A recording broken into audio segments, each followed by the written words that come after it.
Olá, estamos aqui novamente com o Moreno Pet Podcast para trazer informações desse universo bacana que é o universo do mundo animal, mundo pet. Eu quero dizer também, se vocês quiserem, o Moreno Pet Podcast é um complemento também do Moreno Pet Blog e da página do Jornal de Uberaba, que é o Moreno Pet News. Então é todo um trabalho vinculado junto, né? Que a soma, um com o outro soma, existem para somar informações. Aqui a gente tem trazido interessantes dúvidas profissionais para esclarecer essas dúvidas, e hoje a gente está aqui com um convidado muito especial, como sempre, todos os nossos convidados são muito especiais, o Dr. Renato Linhares Sampaio, que eu já tive um contato com ele há muitos anos, em outras situações, em outras ocasiões, na clínica dele, da esposa dele, e depois, recentemente, a gente publicou uma entrevista no Moreno Pet Blog sobre a campanha Junho Violeta. É uma entrevista que ele concedeu para falar sobre essa campanha de prevenção a doenças oculares em pequenos animais, cachorros, gatos, os nossos pets, né? Seja bem-vindo, boa tarde, ia falar boa tarde, mas pode ser boa noite, não sei que hora que o pessoal vai ver, né? E seja muito bem-vindo. Eu gostaria que você falasse como que a medicina começasse se apresentando e falar como que a medicina veterinária entrou na sua vida. Marcos, boa tarde, né? No horário de hoje, né? Do momento que a gente está gravando, a medicina veterinária entrou na minha vida, vamos dizer assim, há muitos anos, né? Meu pai é veterinário, formado em 1962 pela Universidade Federal de Minas Gerais, e dedicou a carreira dele inteira ao ensino da medicina veterinária. Então, eu tive o grande exemplo dentro de casa, né? Então, desde muito novo, acompanhando meu pai na UFMG, desde muito pequeno. Estudei uma parte da minha vida dentro da UFMG, então eu tinha um trânsito intenso. Você é de Belo Horizonte? Eu sou de Belo Horizonte, natural de Belo Horizonte. E aí, na década de 70, final da década de 70, começo da década de 80, meu pai mudou para Viçosa para reabrir a escola de veterinária de lá. E aí eu acabei me formando lá em Viçosa, né, em 1994, em medicina veterinária, seguindo o exemplo do meu pai. E durante a minha trajetória dentro da universidade, eu já tinha como foco seguir a carreira acadêmica, né? Então, logo que eu me formei, em 95, eu fiz uma prova para um programa de residência na Unesp de Botucatu, na área de cirurgia de pequenos animais. Ingressei no programa em 1995, e naquela época a oftalmologia veterinária estava começando a nascer no Brasil, né, a se popularizar. Existiam poucos profissionais atuando na área, principalmente dentro de grandes universidades, né? Essa especialidade, então, é uma coisa recente, né? Eu ia perguntar. No Brasil, sim. Né? Ela começou aí na década de 90, né, final da década de 80. A USP é uma das pioneiras em ter o serviço de oftalmologia veterinária, a Unesp de Jaboticabal na sequência, Botucatu logo depois, né? A Universidade Federal do Paraná também tinha um serviço. E esses serviços, inicialmente, eles estavam presentes em universidades. Depois é que eles foram se popularizando aí para o atendimento nas clínicas, né? Atualmente, a veterinária ela se divide em inúmeras especialidades, a oftalmologia é apenas uma delas, mas é uma das especialidades talvez mais antigas dentre aquelas que a gente reconhece na medicina veterinária hoje, sabe? E aí, em 96, a pedido do meu orientador em Botucatu, eu fui fazer um estágio na USP com o professor Paulo Sérgio Moraes Barros. Fiquei lá inicialmente um mês para aprender sobre o universo da oftalmologia veterinária, estudar e voltar a implantar o serviço em Botucatu. Essa implantação aconteceu em 1997. E em função disso, quando eu terminei a residência e iniciei o mestrado, a exigência é que eu fizesse uma dissertação de mestrado em oftalmologia veterinária. Então foi aí que eu comecei a trabalhar um pouquinho também na área da pesquisa na oftalmologia, e desde então eu venho me dedicando à oftalmologia veterinária e à cirurgia de pequenos animais, né? Então eu já estou nessa atividade aí há mais ou menos 25 anos dedicados à oftalmologia veterinária. Eu queria que o Dr. Renato, quero aqui que o Dr. Renato nos fale também sobre o programa que você coordena de mestrado, né? Para profissionais, como é que é? O que é esse programa? Como que é esse trabalho? Dentro do curso de medicina veterinária da Uniub, nós temos um programa de aprimoramento profissional, né, que é coordenado pela colega Lara atualmente, E ele visa o treinamento intensivo em atividade hospitalar, voltado mais para alunos que acabaram de se formar, né? E hoje, atualmente, eu coordeno um programa de mestrado, que é uma pós-graduação stricto sensu. O programa de mestrado ele é mais voltado para a formação do pesquisador e do docente, ok?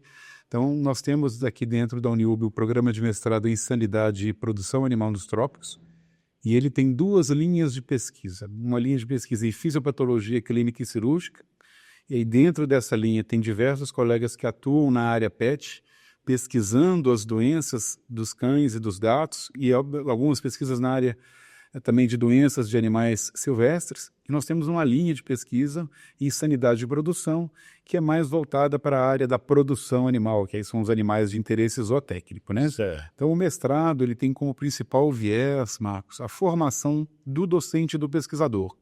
É um programa que é feito em 2 anos, e nesse período de 2 anos, o aluno do mestrado ele desenvolve um projeto de pesquisa que ele precisa de defender ao final do programa e ele cumpre algumas disciplinas. Sim. Olha, para vocês verem a evolução da medicina veterinária. E é muito rápido, né? Está sendo rápido, né, doutor Renato? Porque até bem pouco tempo falo isso com os outros, já estive aqui com outros profissionais da área falando, a gente não tinha tantas especialidades e estudos tão avançados, programas tão avançados de mestrado, de doutorado, então, enfim, programas de avanços significativos da medicina veterinária. Exatamente. Nós temos dentro da área da medicina veterinária um número imenso de especialidades, né? E ainda tem as 2 grandes especialidades, que são as mais antigas, é quando se dividia apenas em medicina veterinária dos pequenos animais e a medicina animais dos grandes animais, né? Depois veio aí a medicina dos animais selvagens juntos também, que tem espécies diferentes, com necessidades diferentes, exigências diferentes. E é infinito, né? Os universos infinitos. Exatamente.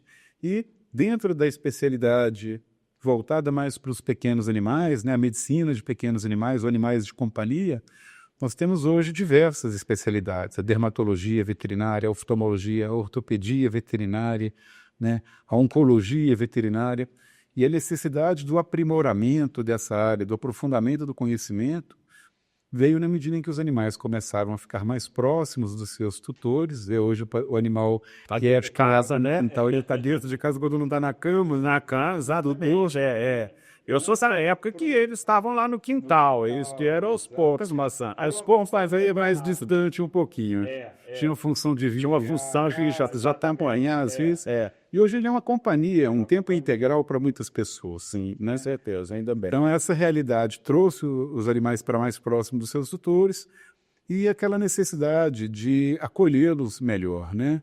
E hoje nós temos uma variedade também imensa de raças diferentes, com características diferentes e que exigem cuidados diferentes.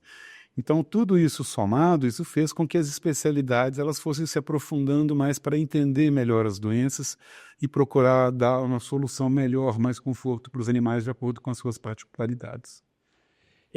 Você respondeu, deu uma entrevista a respeito da campanha Junho Violeta, que fala exatamente da prevenção dos cuidados com a questão dos olhos, né, da medicina oftalmologia, dessa especialidade, a oftalmologia nos pets, né? Essas campanhas, também a gente conhece as campanhas, ou pelo menos tem o conhecimento da gente tomar conhecimento dessas campanhas por causa dos humanos, né? O Outubro Rosa, Novembro Azul, e agora também tem muita campanha, todo mês a gente tem uma campanha de prevenção, é uma campanha de prevenção. Faz tempo, como é que surgiu como é que está? Eu acho assim, o andamento, a evolução dessas campanhas? Nós temos o aspecto de, em alguma época do ano, sensibilizar as pessoas da importância de determinadas doenças que têm uma ocorrência, às vezes alta, e às vezes são doenças também que têm uma característica que podem se manifestar de uma forma subclínica e as pessoas não dão a devida atenção para elas naquele momento. Eu digo isso tanto quando é voltado para o ser humano, quanto é voltado também para a área da medicina veterinária. Então, na verdade, é aquele mês em que aquela doença se torna uma referência, que todo mundo fala, mas que para ela ser lembrada, brasileiro, né? Na área da oftalmologia veterinária, é importante frisar que as doenças oculares que acometem os seres humanos, boa parte delas acometem os animais. A diferença é que muitas vezes os animais eles demoram mais para manifestar a doença. Na verdade, diante de uma pequena perda visual, de algum distúrbio, que tem que ser detectada pelo tutor, né? Nós temos a autonomia de procurar o oftalmologista, né? Opa, minha visão hoje acordou um pouquinho embaçada, está um pouquinho dolorido. Não estou percebendo que a minha acuidade visual está diminuindo, então nós temos a autonomia de ir lá marcar consulta e verificar o que está acontecendo com os nossos olhos. Os animais já não têm essa mesma autonomia, eles dependem que o dono, que o tutor tenha a percepção de que alguma coisa está errada. Mas algumas doenças, inicialmente, elas são silenciosas, elas demoram para que o animal sinta, na verdade, que aquela doença está comprometendo a sua visão, entre elas, por exemplo, a catarata, né? Que é uma doença que, na maior parte das vezes, está associada ao envelhecimento do animal, e o início dela ele é subclínico, ele não é tão aparente nem para o tutor, e às vezes ele não interfere tanto na qualidade de vida do animal, né? Eu falo muito assim, o animal ele não lê e ele não dirige, que são duas ações importantes para a gente, que na primeira vez que elas interferem nesses processos, nós já procuramos ajuda. Sim, né? Sim. E os animais têm uma capacidade de adaptação muito grande ao ambiente. Eles precisam de sobreviver ao ambiente, com o mínimo de risco possível para eles. Então, aquele paciente que começa a ter um certo déficit visual, ele começa a melhorar a habilidade auditiva, ele começa a melhorar o uso do olfato. Então, ele tenta interagir com aquele ambiente de outras formas para que ele não tenha aí uma perda na sua qualidade de vida. Toda a questão envolve a sobrevivência dele. Então, a campanha Junho Violeta ela serve para alertar as pessoas de que existem inúmeras doenças que podem afetar a visão dos animais e que muitas dessas doenças começam de forma subclínica. O olho seco, por exemplo, que é uma doença muito comum nas Quais são as mais comuns? O olho seco é uma das mais frequentes hoje em dia, né? Daquelas doenças crônicas, né, e que avançam de forma progressiva, o olho seco é, com certeza, uma das mais comuns. E ele, no início, é subclínico. Muitas vezes, a produção de lágrima está diminuindo, mas o olho ainda tem alguma capacidade de reserva e ele não manifesta. Porém, em alguma situação, aquele olho seco vem já de um determinado momento de uma forma súbita, com muita secreção, com uma córnea muito inflamada. Muitas vezes, a irritação provocada pela doença incentiva o animal a coçar, então ele se autotraumatiza. E aí, quando a gente faz o diagnóstico, a doença já está no estágio mais avançado. E isso normalmente diminui a capacidade de que a gente tenha uma reabilitação visual no período de tempo mais curto. Então, a campanha vem para alertar as pessoas da necessidade de levar os pacientes, os seus animais, de forma frequente aos veterinários. E aí, o oftalmologista ele entra dentro hoje dos profissionais que precisam de estar atentos a esses problemas. Sim, doutor Renato, porque a gente está acostumado, que tem pets, né, que teve no passado, que agora tem essa visão diferente, né? Falando em oftalmologia, a gente tem uma visão diferente sobre os pets, um trocadilho aqui, mas a gente começa a perceber que o cachorro está ali com o olho embaçado, o gatinho está com o olho embaçado, e aí a gente vai pensar em procurar um veterinário, mas normalmente a gente associa isso à velhice. O cachorro está velho, então ele vai ficar naturalmente com o olho embaçado, vai ficar cego. A gente vê falar muito, não, o cachorro já está cego, já não dá conta de andar muito. Quais são além da catarata, esse olho seco que você nos falou, o que desperta assim, para o tutor procurar um oftalmologista? Bom, quando a gente fala em olho embaçado, né, dentro da nossa terminologia, a opacidade ocular, ela pode estar relacionada com alguma doença da córnea, que é a primeira membrana do olho, né, a primeira estrutura do olho, é a camada mais externa, transparente, e ela pode estar relacionada com o cristalino, que é a lente que faz a acomodação visual. Né? As duas, às vezes, se confundem para o leigo, mas para o veterinário existem doenças específicas que podem levar à opacidade dessas estruturas, tanto da córnea quanto do cristalino. E tanto na córnea quanto no cristalino, quanto mais cedo a gente identifica os problemas que envolvem essas estruturas, mais chance a gente tem de reabilitar a visão. Então, a opacidade, que é esse olho mais embaçado, ele é um sinal clínico que reflete que o olho já está doente, né? Então, ele precisa já da consulta, do atendimento. A gente pode perceber, então, no animal mais novo. Às vezes ele não está tão velho e a gente já percebe. A catarata, que é a opacidade do cristalino, ela normalmente está presente em animais mais idosos, mas algumas raças têm predisposição de apresentar catarata na idade mais frequente. Hoje já não é mais tão comum. O Poodle, que foi uma raça que dominou os lares, né, há alguns anos atrás, o Poodle ele é uma raça com uma predisposição muito grande para catarata em fases mais jovens da vida. Animais com 5 ou 6 anos de idade já apresentando catarata, ou às vezes até mais novo, né? Mas nós temos, por exemplo, hoje, que é comum nos animais braquicefálicos, e aí, entre os quais o Shih Tzu é o grande exemplo, que são esses pacientes do focinho curto, né? O olho um pouco mais protuso, muito pelo ao redor da superfície ocular. As doenças da córnea são comuns. Normalmente as doenças da córnea são graves, são lesões, são ferimentos na córnea, as famosas úlceras de córnea, que se não diagnosticadas e tratadas a tempo, em questão de poucas horas ou dias, elas podem evoluir para perda visual.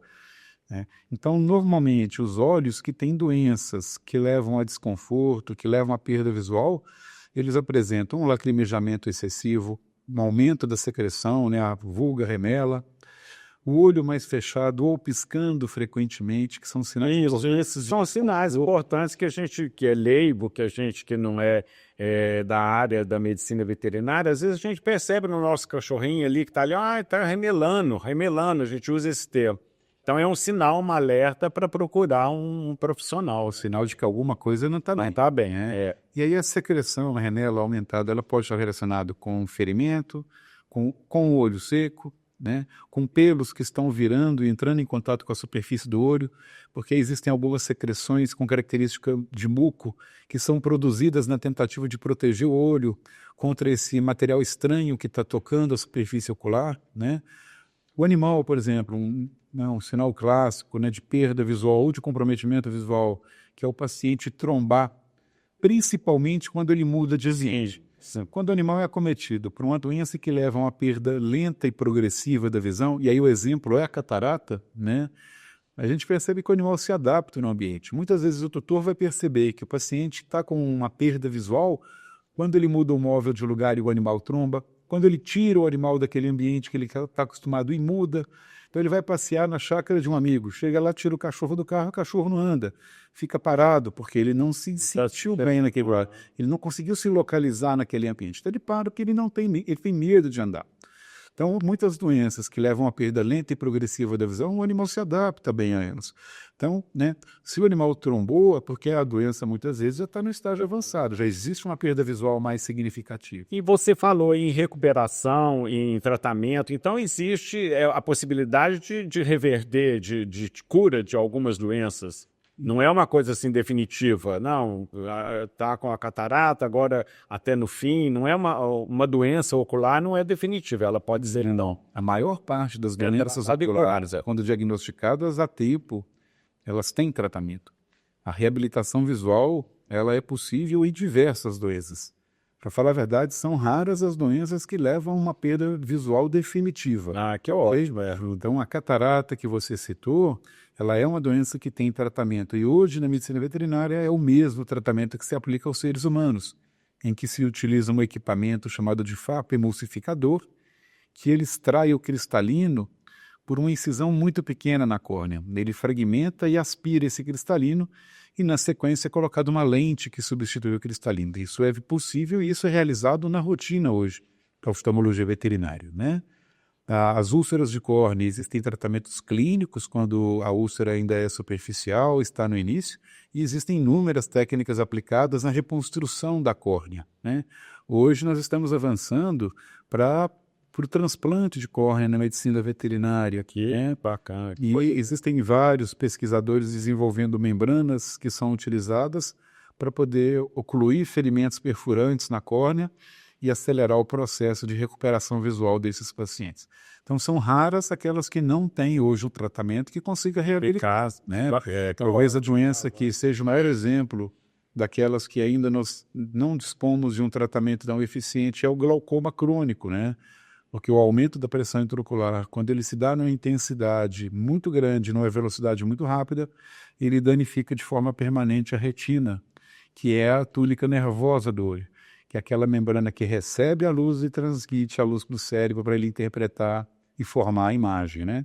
Então essa é talvez uma das doenças que a gente tem uma dificuldade, porque a gente não tem ainda um substituto para a retina.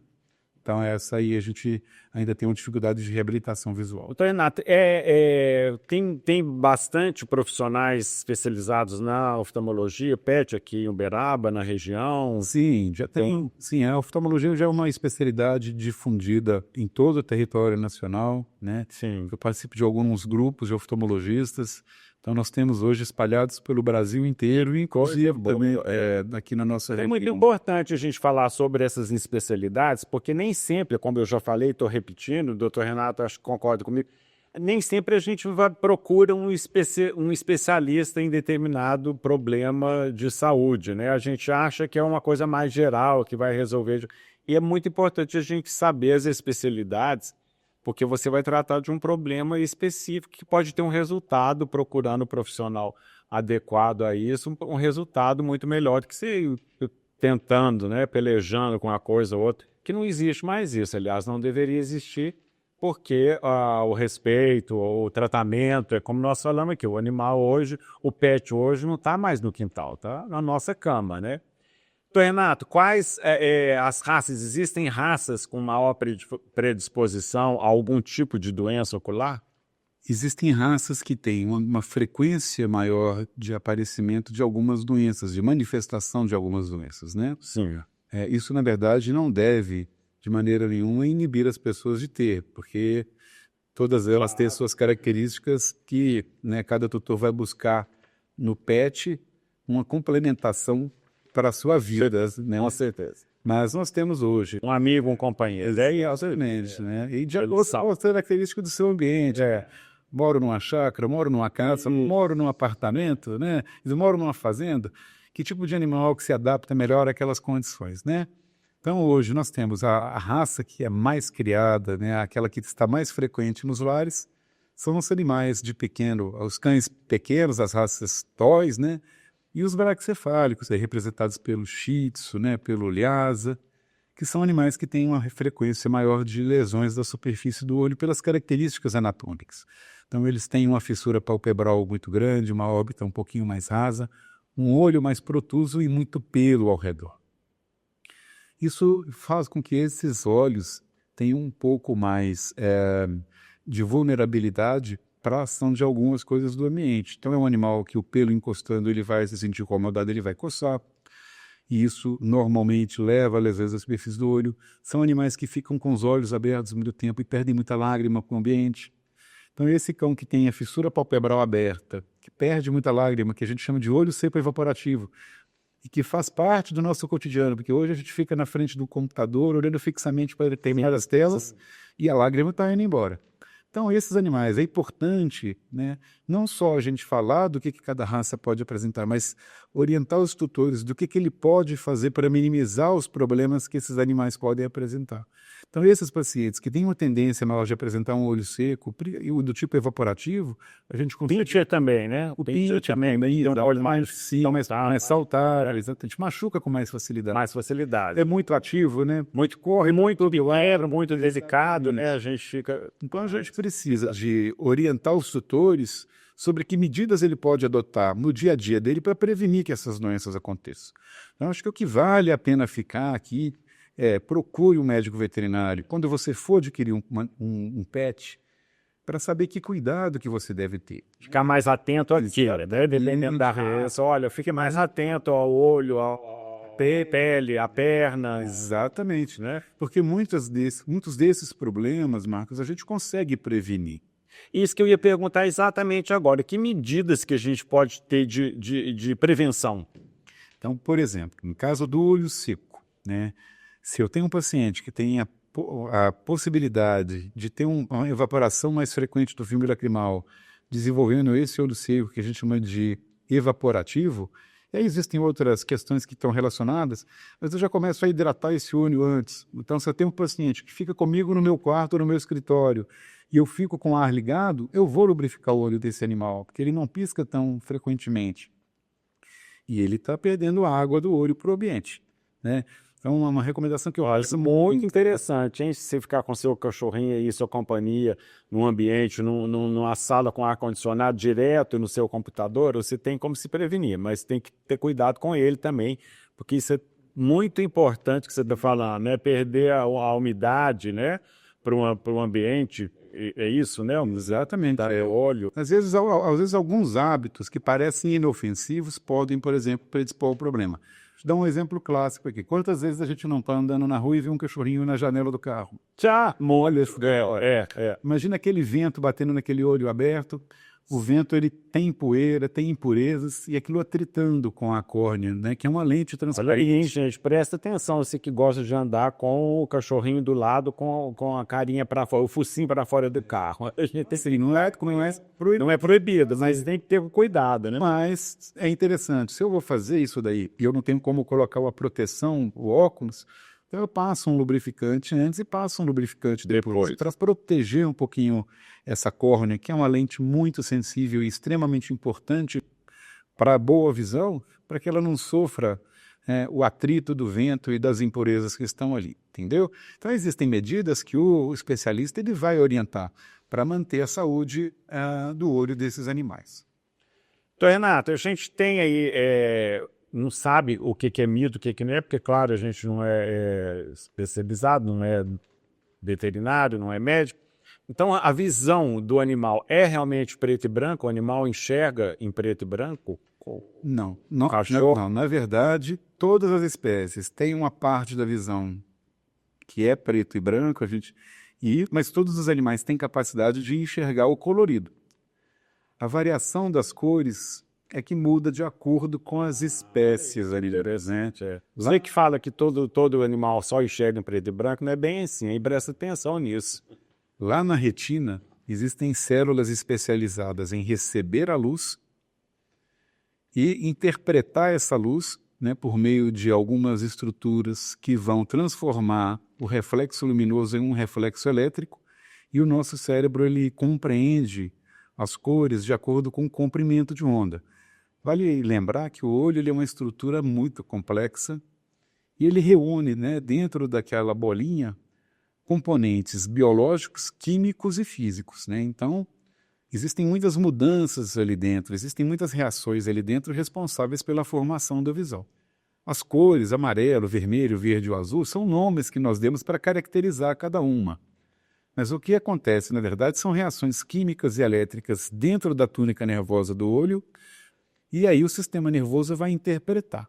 Tá? Então, lá dentro da retina, nós temos 2 fotorreceptores, né? Os cones, com a habilidade de enxergar colorido, e os bastonetes, com a habilidade de enxergar em preto e branco.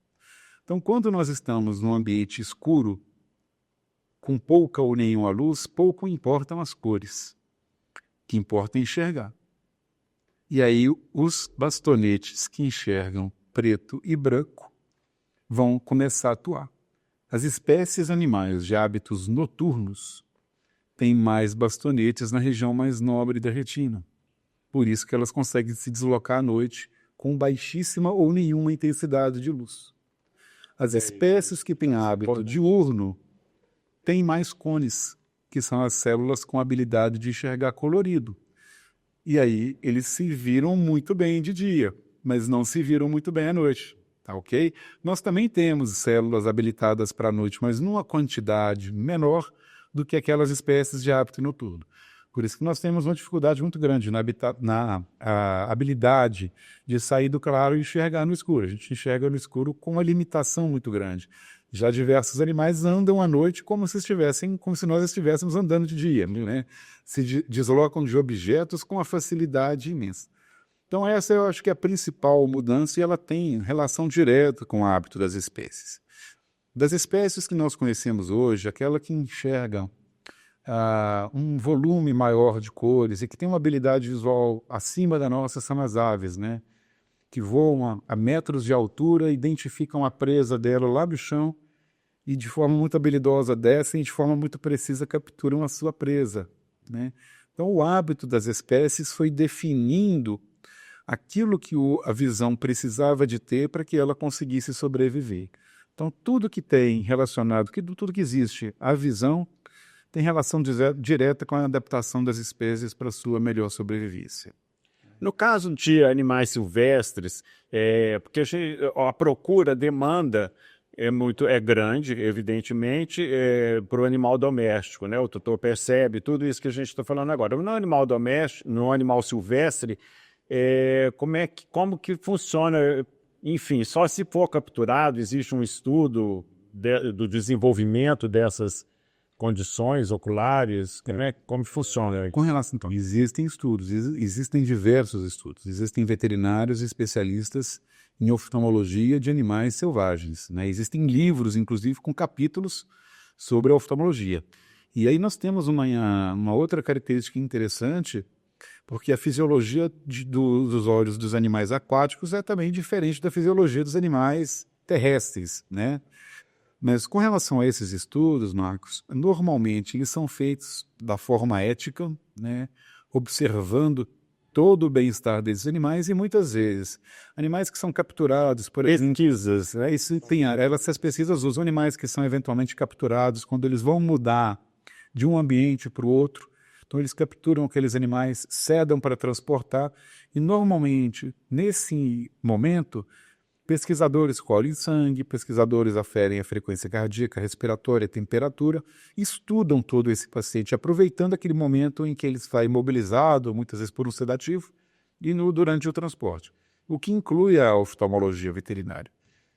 Muitos animais de zoológico precisam de ser sedados, anestesiados, transportados. Aproveita aquele momento e se estuda. Sim. E aí você vai somando esses estudos individuais e num determinado período de tempo se somam esses resultados porque você tem ali a capacidade de fazer uma análise estatística, uma análise mais precisa, né, da fisiologia, da anatomia e muitas vezes as doenças que acometem esses animais.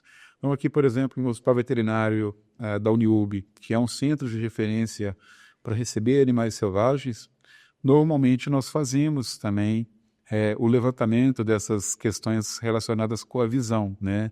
Nós temos um projeto aprovado agora que deve começar em fevereiro com uma aluna de mestrado que está terminando o aprimoramento em medicina de animais selvagens e que a gente vai estudar a oftalmologia das maritacas. Ah, que legal. Então, as maritacas que chegam no hospital capturadas para que se fiquem lá durante um tempo para se reabilitar de algum problema, nós vamos aproveitar e fazer o exame clínico completo, né? Nós vamos fazer aferir a pressão intraocular, aferir a produção de lágrima, colher material para analisar a microbiologia da superfície do olho, e isso serve de informação para a gente ter um banco de dados que fala o que é normal. Porque no dia que alguma coisa fugir daquele padrão de normalidade, nós já temos o conhecimento prévio para atuar e procurar tratar aquilo da melhor maneira possível. Então hoje o que a gente tem, né, ainda um pouquinho de diferente dos animais de vida selvagem para os animais domésticos, é que a gente tem um banco de dados ainda menor em relação aos animais selvagens. Mas a gente não pode ser assim, né? Tem que continuar de forma incansável buscando esses resultados, né? Até porque é infinito mesmo, né? A gente causou quantas espécies, né? Imagina, aquáticas. Sim, e a gente tem hoje, né, a gente está tendo a COP30 em Belém. Sim. E isso traz para a gente um outro alerta importante. Na verdade, a gente tem que entender que isso muda com o tempo. As condições climáticas mudam isso daí. Então, hoje, quando a gente está estudando a oftalmologia de uma espécie, são extintas, né? Surgem outras. Mas a própria mudança do ambiente, ela interfere também, né, em alguns mecanismos da visão, né? Então, é importante que a gente tenha esses bancos de dados, relacionados ao período em que a pesquisa foi feita, né? No caso dos pets, no caso dos animais aí de companhia, os nossos queridos uau-aus, né? Os nossos cachorrinhos, a alimentação, ela é significativa nesse sentido? Pode representar uma melhora na condição da oftalmologia? A gente tem que entender que a alimentação ela pode influenciar em vários aspectos da fisiologia do organismo do animal, né? Hoje nós temos, por exemplo, algumas raças que são sensíveis a determinados tipos de proteína presente nos alimentos, né, e apresentam alergias alimentares, né, que precisam ser identificadas pelos profissionais da área, pelos dermatologistas e devidamente tratadas. Com relação à visão, nós temos poucas influências da alimentação que afetam diretamente, de forma mais direta. Mas alguns aspectos relacionados com a vitamina A, por exemplo, né, a deficiência pode provocar algumas alterações oculares. E nós temos uma doença chamada de lipidose corneana, que é a infiltração de lipídios na córnea, né, que está relacionado, por exemplo, com a ingestão ou de carboidrato ou de gorduras que passam, né, da região da conjuntiva, do limo, para o interior do tecido corneano, né? Então, quando examina e suspeita desse problema, a gente precisa de fazer uma pesquisa, né? A gente faz um exame de sangue para verificar, faz o lipidograma, né, do cão, avaliamos a função hepática desse animal e tentamos estabelecer ali se existe alguma influência da dieta na manifestação clínica dessas doenças. Que bom. E o que você pode me falar para a gente aqui, para nós, para você que está vendo, do avanço, da facilidade que hoje tem de diagnosticar precisamente doenças que a gente não imaginava, né? Sim. Até há tão pouco tempo. É importante a gente frisar que a oftalmologia veterinária hoje, ela se encontra no mesmo patamar da oftalmologia humana. Olha. E as duas... Olha só, a gente tem que prestar atenção nisso muito, hein? E as duas compartilham de muitas informações, né? Existem pesquisas que são compartilhadas por oftalmologistas humanos e oftalmologistas veterinários. Muitas pesquisas na área da oftalmologia veterinária podem futuramente suprir algumas necessidades também da oftalmologia humana. Mas o que eu tenho para te dizer sobre os avanços na oftalmologia veterinária é que hoje nós dispomos de equipamentos que ao longo dos últimos anos foram desenvolvidos de forma a atender às necessidades do exame clínico oftalmológico dos animais. Há algumas décadas, né, quando eu comecei, por exemplo, a gente usava equipamentos de oftalmologia humana que não são adaptados para o humano, né? Para o cão, perdão. O cão tem um focinho longo muitas vezes e eles têm medo de chegar perto dos equipamentos. Então foram sendo criados instrumentos menores, né? Instrumentos manuais. Exatamente. Que são mais confortáveis e provocam menos desconforto ali para o animal durante o exame clínico dele, né? Então, as lâmpadas de fenda, que são microscópios que nós usamos na própria mão para magnificar as imagens, aumentar as imagens e facilitar a identificação das lesões, hoje é uma realidade, né? Os oftalmoscópios que conseguem ultrapassar o limite das lentes oculares e avaliar a retina, também hoje são mais precisos na área da medicina veterinária.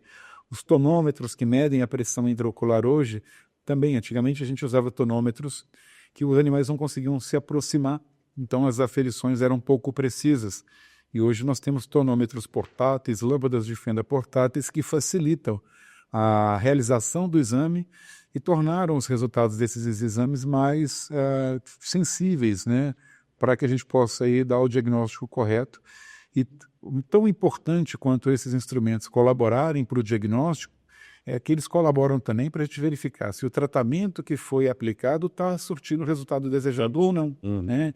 Então é importante lembrar, não adianta levar o paciente para consulta, é preciso ir aos retornos recomendados pelo especialista para a gente verificar se o problema está melhorando, está estável ou se não, né? Porque muitas vezes a gente sabe que os pacientes eles respondem de forma individualizada ao tratamento, né? Então a oftalmologia é uma das especialidades que exigem retornos frequentes e de forma repetida. Então os tutores têm que estar preparados para voltar algumas vezes. Que bom. Olha, então eu queria pedir ao Dr. Renato para deixar aqui uma mensagem para nós. Eu acho que foi muito esclarecedor essa entrevista, esses cuidados que a gente deve ter, a gente conhecer esses cuidados, né, que a gente às vezes pensa que não vai fazer muita diferença e faz toda a diferença. A gente precisa procurar um especialista adequado para cada questão, para cada situação da saúde animal. E a oftalmologia é surpreendente, né? Porque a gente leigo não tem muito conhecimento da profundidade, do alcance do diagnóstico ao tratamento há um longo caminho e muito profundo, estudos muito profundos, né? É um conhecimento que a gente adquire e que a gente fica muito feliz. E eu gostaria de passar a palavra, então, para o doutor Renato deixar uma mensagem aqui para nós sobre os cuidados sobre essas campanhas, o Junho Violeta, que é tão importante, como todas as outras campanhas de Maio Amarelo, o Outubro Rosa, o Novembro Azul, enfim. Felizmente, a gente tem essas campanhas hoje que dá para alertar também o tutor, né? Olha, vamos ficar um pouquinho mais atento, não é mais aquele cachorrinho de fundo de quintal.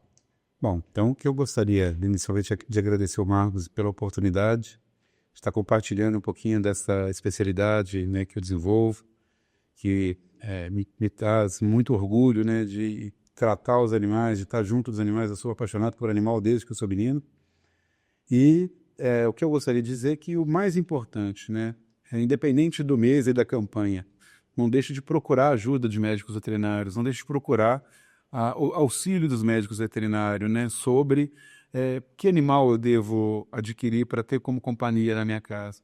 Que é o profissional que tem toda a capacidade de orientar sobre o tipo do paciente, o tipo do animal que você deve ter, é o médico veterinário, né? As doenças oculares, boa parte delas tem grandes chances de tratamento, de reabilitação visual, mas a chance da gente reabilitar aumenta na medida em que as doenças são diagnosticadas da forma mais precoce possível.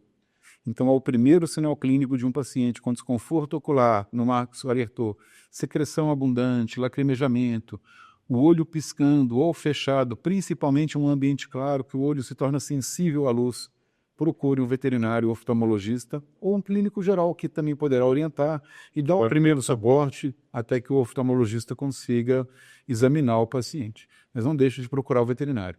Todas as raças são especiais, mas cada uma tem um perfil e uma característica que vai se encaixar no estilo de vida dos seus tutores. Tá bom? Eu acho que essa é a principal mensagem. Tá ótimo. Eu te agradeço muito, nós agradecemos muito. Estamos aqui à disposição para trazer quanto mais informação, melhor para os nossos futuros tutores, né? Para os futuros tutores que crescem, graças a Deus, cada vez mais gente quer essa interação, mais pessoas querem essa interação, se identificam com os animais, o respeito aumenta, é crescente também, e isso é uma evolução boa, uma coisa muito boa que a gente está trazendo, que a gente está se transformando, né? Que a gente, na verdade, é isso, é uma transformação, uma evolução do respeito humano à causa animal, aos animais. Muito obrigado, doutor Renato.